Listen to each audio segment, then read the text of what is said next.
திருவல்லிக்கேணி பெண்பிள்ளை இரகசியம் 48ஆம் இரகசியம் முகம் மாறிக் காட்டினேனோ எம்பாரைப் போலே. 33ஆம் வார்த்தையின் விவரணத்தை நோக்குக. அருளிச் செயல் சந்தைகளுக்கு ரசமாக பொருளுரைப்பதில் எம்பார் நிகரற்றவர். வைராக்கியத்தில் தலை சிறந்தவராயினும் நாயகி பாவத்தில் உதித்த அருளிச் செயல் பாசுரங்களுக்கு இவரைப் போல் பொருள் சொல்ல வல்லார் யாருமில்லை எனலாம். பெருமாள் திருமொழியில் 6வது திருமொழி குலசேகர ஆழ்வார் ஒரு ஆய்ச்சியாக மாறி கண்ணனுடன் ஊடி பேசுவதாக அமைந்துள்ளது. அதில் 8வது பாசுரம் என்ன வருகவென குறித்திட் என்று தொடங்கும். கண்ணன் ஒரு ஆய்ச்சியை ஒரு குறிப்பிட்ட இடத்திற்கு வரும்படி கூறியிருந்தபடி அவள் வந்து காத்திருந்தாள்.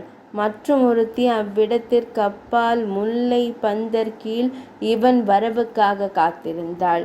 அவரிடம் வேகமாக சென்று கண்ணன் இவளை பார்த்து விட்டான். ஆனால் அப்போது இவளிடம் வர மனமில்லாதவனாய் கண்டு பயந்தவன் போல் நடித்து பட்டாடையினால் முகத்தை சிறிது மறைத்து கொண்டு இவளை தாண்டி சென்று விட்டான்.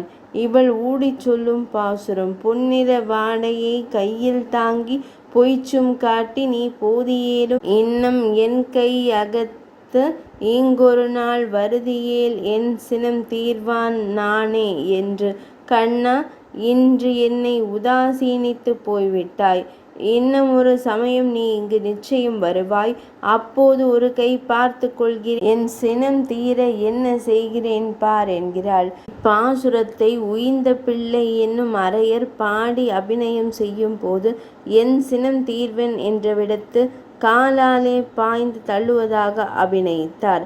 இதை பார்த்து கொண்டிருந்த எம்பார் அரையரிடம் கெடுவாய் அங்கனே செய்தானாகில் அவனுக்கும் பொல்லாதோ, அவனுக்கு அதன்றோ தேட்டம், அங்கனன்று காண் என்று கையை விட்டு முகத்தை மறைத்து திரிய வைத்தருளி காட்டினார்.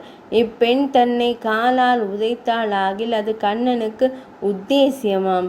அக்காவை பிடித்து முத்தமிட்டு தலையில் வைத்து கொள்வானாம். அதற்கு இடங்கொடாமல் ஆய்ச்சி முகத்தை கையால் மூடிக்கொண்டு வேறு புறம் திருப்பிக் கொள்வாளாம். இதுவே கண்ணனை கலங்கச் செய்வது, இவள் சினம் தீருவது. எம்பார் போல ரசமாக பாசுரங்களுக்கு சுவைத்து பொருள் கூறுவாரும் உண்டோ என்கிறார் அம்மையார். 48ஆம் இரகசியம் நிறைவடைந்தது.